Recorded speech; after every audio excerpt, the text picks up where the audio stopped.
Mastering may and might in conditional sentences.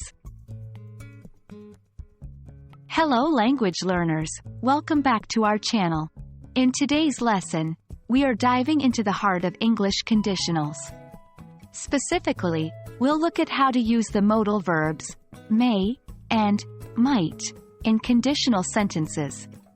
This can seem tricky at first, but with a little practice, you'll be using these like a native in no time. Firstly, it's essential to understand the modals may and might.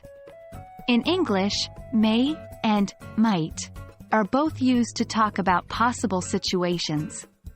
They're not about what's certain or sure, but about what could potentially happen. May. We use may to talk about something that could happen in the future.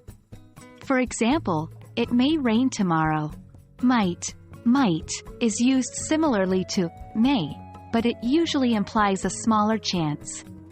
For example, it might snow in July. Remember, the difference in meaning is very slight and, in many contexts, they can be used interchangeably. Now, let's explore how these modal verbs function within conditional sentences. In a conditional sentence, may or might can be used in the main clause to show a possible result if the condition in the if clause is met. For example, if it's sunny, we may go to the park. Here, going to the park is a possible result of it being sunny. Or, if I win the lottery, I might buy a house. In this case, buying a house is a possible, although not guaranteed, result of winning the lottery. When talking about hypothetical or unreal situations in the past, we use may have or might have, followed by a past participle. For instance, if you had studied, you might have passed the exam. This implies that the person didn't study and didn't pass the exam. Another example, if she had left earlier, she may have caught the bus. Here, the implication is that she didn't leave early and didn't catch the bus.